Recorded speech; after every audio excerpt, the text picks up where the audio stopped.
So we've had a new update on Warhammer the Old World, and here's 3 reasons why I think we're going to see the game in 2023. Right, so rather than doing the YouTube algorithm baiting technique of stringing out these 3 things over the course of the video, I'm going to start by telling you what they are. So if you've read the latest article about Warhammer the Old World, it does end on a little cliffhanger suggesting that we're going to hear more in 2023, so very unlikely we're going to get anything more this year. And they note that next year is the 40th birthday of Warhammer, and we know they like to do big splashes for this kind of thing. But not just that, there's an article way back that suggested that this is probably about the timescale they were originally aiming for. The second point is that they branded a load of Warhammer Total War 3 artwork with the Warhammer the Old World. And this goes way back, and we've got a kind of timescale for creating an army from Sisters of Battle, which they also previewed as they went along. And the third thing is this glorious new artwork that we've had shoved in our faces. Well, not shoved, but I shoved it in my face. And these aren't just classic Warhammer, they are pretty much perfect rendition of models that existed, specifically parts of the range that were cut when Age of Sigmar started. Suggesting to me they're not going to be redoing everything from the ground up, certainly not from the release. So what does that mean for the game? Well, let's take a look at each of these in a little bit more detail. And I'll get this out of the way early. If you like the cut of my jib and you enjoy this video, please do like and subscribe, it really helps the channel. Cheers. So let's jump in first with the article from the 14th of October 2022, Warhammer the Old World, Orcs, Bretonnians, Tomb Kings arrive. So I'm just going to skip on right down to the bottom of this article, go check it out, there's some nice little nuggets of information in there and some fantastic artwork which we will touch on in a little bit more detail as I continue with this video. So as I said in my introduction, here's the line that sort of got me thinking. They end saying more to come, that's it for now, stay tuned to Warhammer Community for more throughout 2023, so again, you know, unlikely to see anything else this year, but that's pretty standard given their sporadic updates. And then they note, really importantly, that 2023 is of course the 40th birthday year of the venerable game of Warhammer. Now this seems like a cheeky nod for the Warhammer Community team, and I reckon they wouldn't have put that there unless we're expecting to see this game. So and another thing that ties in with this really nicely is the original Old World announcement article which appeared on the 15th of November 2019. So we're talking about 3 years ago, which does mean that if this is arriving in 2023, they have a 4-year turnaround for this game.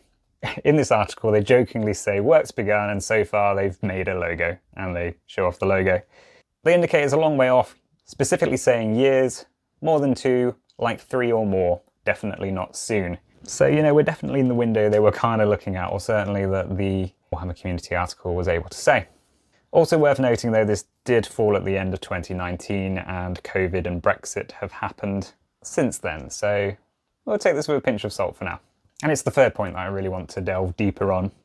So my second point is, into 2021 they'd completed the design work for Kislev and Cathay. And we know Cathay has been worked up more than it ever has before, as with Kislev for the Old World, because they've shown the maps. Now interestingly enough, these were articles that were released around the PC game Warhammer Total War 3, which was released in February 2022. Now whilst they showed this preview artwork to us in 2021, it's likely existed a reasonable amount of time before that because, well, Total War was released in early 2022 and they need a fair amount of time to work up these games as well. And it's not just odd bits of art. When they showed us it in 2021, it's full design for the background of the army. And if you're just looking at a single army on its own, we have got the Sisters of Battle that they did a similar thing to what they're doing with the Dawnbringer Crusades now for Age of Sigmar, where they gave us initial concept sketches, and that was in February 2019, and then by November 2019, the full army box was unboxed. So if they've got the resources to do it, you can kind of look at that. I mean, definitely some work would have gone on before it appeared in an article, but you're sort of talking a year and a half turnaround for an army. Now, I appreciate we're talking about a full game here. So for my third point, we're going to have a look at some of this artwork that's appeared in the latest article. Now, if you're updating things like the Empire and Kislev and imagining Cathay for the first time on the tabletop, it does make sense that Kislev would be one of those ones that you would reimagine, as the models themselves haven't aged especially well. What I do think they're going to do, and this comes into my third point, is bring back some classic sprues, such as the Brittonians. I'll have a look at these in a little bit more detail, as some of the artwork really does hark back to these. And I think, because they're expecting people to have existing Warhammer Fantasy armies sat out there, I reckon it's going to land with 2 to 4 potentially brand new armies, which they've had the time to mock up at this point, as well as the rules and the box set and all that kind of thing. I imagine we're going to get those red, whippy, slappy measuring sticks that appeared in Horus Heresy and were a tradition in Warhammer Fantasy as well. And I think we're going to get a Ravening Horde style book. Now, to refresh those that don't know, Ravening Hordes was a book that came out in around 2000 or so, and it was subtitled 15 Get You By Army Lists for Warhammer, the game of Fantasy Battles, and it just provided a load of army lists to tide you over in a new edition of the game, while what were known at the time as army books were being released. So why do I think they're going to do a Ravening Hordes job? Well, this artwork really harks back to classic models. So the one I was waving about just now was the Brittonian Peasant archers. So this chap here, the first piece of artwork that we're met with, a classic Brittonian archer. There's nothing here that we didn't have in the previous models that were released. There's even a patch on his clothing and a little hammer hanging from his belt. And these kits were brilliant for little extras, including the men-at-arms for the Britonians. So not only is there all this great detail on them, including this little snail and the dog, but they hold up really well. And it just seems like it would be a big loss, given that they're younger than some of the kits that they're still selling for Age of Sigmar, to not just slap a load of these into print. And I think this is consistent throughout the other images that we're looking at. So straight away they've gone into Tomb Kings. So Tomb Kings and Britonians are the two armies that just ceased to be when they jumped into Age of Sigmar, or the model ranges ceased to be, because technically all the armies ceased to be, but you know.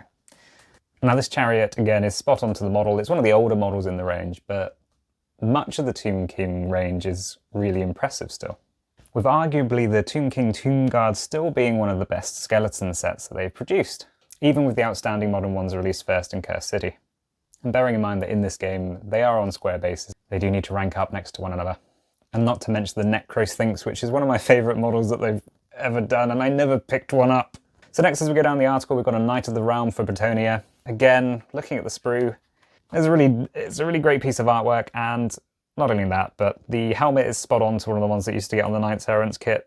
It's the little bird, it's got the little shield at the front, it's even got the little tiny spear and the little flag at the back. So I'm not saying that they wouldn't reimagine these kits and duplicate these pieces kind of spot on, but what I am saying is that these Bretonnian kits still hold up. They're still as good as many of the Free Guild kits that are still available today for Age of Sigmar. And a number of points on these images really do look like they've been painted with these miniatures sat in front of the artist.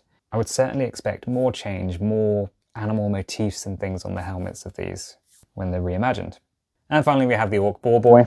So this kit was great, exactly the same boars are used on the Savage Orc Boar Boys. And again on the artwork there are just some details. It's got a big chopper which looks very similar to the one that's available, but the shield motif is one that came directly from the original kit that was discontinued when the Warhammer world exploded, or imploded, because it was sucked into a chaos void. I think they are focusing on some key factions. I think we're going to see some Kislev and Cathay models, probably the Empire, and something else. And that's the one I'm not too sure on, because I feel like the Chaos range probably still works really well for this setting. The Beastmen, the Orcs and Goblins, again, I think they're going to do this sort of reprint. So I do wonder what will be in the box, the starting box, because there's bound to be a big starting box with a rule book with unique artwork on it. And I think everything included there will be new. But yeah, just to say, Ravening Hordes, I think they're going to do a Ravening Hordes type thing. I think they're going to give people the opportunity to pick up these armies that they wish they could still get hold of. I think most of the other armies you can pull together from a lot of the kits that are still available. So maybe they'll release some of the old dwarf kits that were missing. But Orcs and Goblins, I mean, you've got the full Night Goblin range still. There's some of the Orcs on foot and the Arrow Boys and the Boar Boys, but then you're pretty much good to go. You've still got Giants. Tomb Kings and Britonians, if you do them as a reprint, I think they're just kind of printing money from these models that are already designed there, and people can jump into this game and play it. So yeah, anyway, I'd love to hear what you think. I think this sounds like a sensible approach to the game. I think if they get 2 to 4 armies under their belts and then reprint a load of these models, along with updated rules for them, I think they've got themselves a great Warhammer Fantasy game going. Not to mention that most of the other kits are still available for Age of Sigmar. Love to hear your thoughts in the comments, and thanks for watching. Cheers.